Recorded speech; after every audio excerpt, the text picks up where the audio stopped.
ইতিমধ্যে আবহাওয়া দফতর থেকে পাওয়া পূর্বাভাস অনুযায়ী জানা গেল যে আজকে এবং কালকে ভারী বৃষ্টিপাতের সম্ভাবনা দক্ষিণবঙ্গে, সেই সঙ্গে উত্তরবঙ্গের কিছু জেলাতেও বৃষ্টিপাতের সতর্কতা জারি করলো আবহাওয়া দফতর। দক্ষিণবঙ্গের কোথায় কোথায় এবং উত্তরবঙ্গের কোথায় কোথায় বৃষ্টিপাত হতে চলেছে জানতে ভিডিওটি সম্পূর্ণ দেখতে থাকুন। আর ভিডিওটি শুরুর পূর্বে একটা ছোট্ট প্রশ্ন, অবশ্যই প্রশ্নের উত্তর ভিডিওর কমেন্ট বক্সে দেবেন। প্রশ্নটি হলো, লাদাখ কেন্দ্রশাসিত অঞ্চল নাকি রাজ্য? তো বন্ধুরা, আপনারা দেখছেন সরকারি কর্মচারী ইউটিউব চ্যানেল আমি স্যাভি।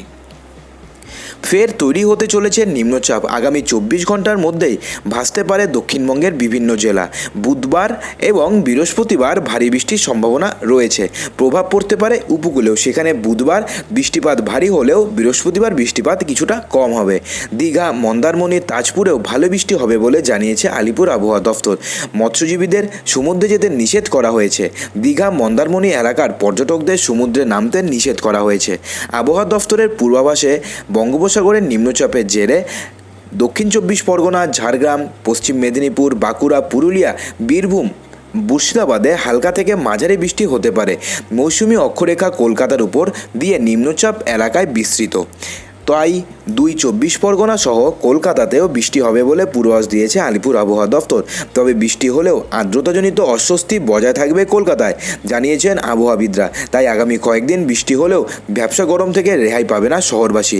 আকাশ থাকবে মেঘলা, অথচ বিক্ষিপ্ত বৃষ্টির সম্ভাবনা রয়েছে। কিছুদিন আগে বঙ্গোপসাগরের উপরে যে নিম্নচাপ তৈরি হয়েছে তাতে সক্রিয় হয়েছে মৌসুমি বায়ু, কিন্তু তাতে আশানুরূপ কোনো বৃষ্টি হয়নি। এবার মৌসুমি অক্ষরেখা সরাসরি দক্ষিণবঙ্গের উপর দিয়ে বিস্তৃত, সঙ্গে দোসর একটি ঘূর্ণাবর্ত। আবহাওয়াবিদরা মনে করছেন এই ঘূর্ণাবর্তটি নিম্নচাপে পরিণত হতে পারে। আবহাওয়া দফতরের পূর্বাভাস, কলকাতা সহ সন্নিহিত অঞ্চল ও দক্ষিণবঙ্গের বেশ কিছু জেলায় সপ্তাহের শুরুতে হালকা থেকে মাঝারি বৃষ্টিপাত হবে। মূলত 8 জেলায় মাঝারি থেকে ভারী বৃষ্টির সম্ভাবনা রয়েছে।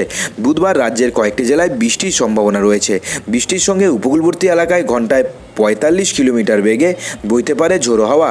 আজ থেকে আগামী 2 দিন মৎস্যজীবীদের সমুদ্রে যেতে নিষেধ করা হয়েছে। উত্তাল হয়ে উঠবে সমুদ্র, তাই গভীর সমুদ্রে যেতে নিষেধ করা হয়েছে। দীঘা, মন্দারমণিতে সমুদ্রে প্রবল জলোচ্ছ্বাস তৈরি হতে পারে বলে মনে করছেন আবহাওয়াবিদরা। ফলে সমুদ্রে স্নান করতে নামার ক্ষেত্রে বিশেষ সতর্কতা নেওয়ার কথা বলা হয়েছে। বুধবার কলকাতার আকাশ থাকবে সাধারণত মেঘলা, কোথাও কোথাও বজ্রবিদ্যুৎ সহ বৃষ্টির সম্ভাবনা রয়েছে। আর্দ্রতাজনিত অস্বস্তি থাকবে। মঙ্গলবার অবশ্য কলকাতায় ছিল আংশিক মেঘলা এবং কিছু কিছু জায়গায় কিন্তু প্রচণ্ড বৃষ্টিপাত হয়েছে।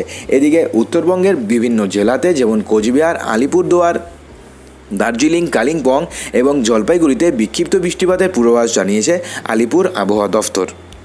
এদিকে আগামী শুক্রবার পর্যন্ত ভারী বৃষ্টিপাতের পূর্বাভাস দিল মৌসুম ভবন। মঙ্গলবার সকাল থেকে রাজধানীর আকাশ ছিল মেঘাচ্ছন্ন। ঝিরিঝিরি বৃষ্টিতে আরামদায়ক পরিস্থিতির মধ্যে কেটেছে সারাদিন। আজ রাজধানীতে সর্বনিম্ন তাপমাত্রা ছিল 29 ডিগ্রি সেলসিয়াস। দিল্লিতে ছিটেফোঁটা বৃষ্টি হয়েছে। আবহাওয়া দফতর জানিয়েছে আগামী শুক্রবার পর্যন্ত টানা ভারী বৃষ্টিপাত হবে। আইএমডি জানিয়েছে শুক্রবার পর্যন্ত ভারী বৃষ্টি দেখবে রাজধানী, কেরল এবং মাহের বেশ কিছু জায়গায় ভারী থেকে অতি ভারী বৃষ্টি হবে। পূর্ব মধ্যপ্রদেশ, বিদাদ্রা, উত্তরাখণ্ড, ছত্তিশগড়ের উপকূলীয় এলাকাগুলিতে ভারী বৃষ্টি হবে এই কয়েকদিন।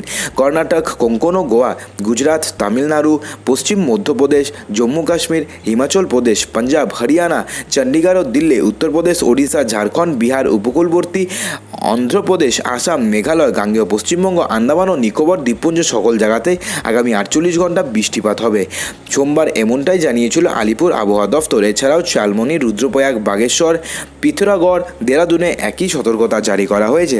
তো বন্ধুরা, এমত অবস্থায় আপনারা যেখানে রয়েছেন সেখানে আবহাওয়া এখন কেমন আছে অবশ্যই ভিডিওর কমেন্ট বক্সে জানাতে কিন্তু ভুলবেন না। আর যদি আপনাদের ভিডিওটি ভালো লাগে এবং ভিডিওটি যদি আপনাদের একটু হেল্পফুল মনে হয়, ভিডিওটিকে লাইক করবেন, শেয়ার করবেন, চ্যানেলটিকে সাবস্ক্রাইব অবশ্যই করবেন।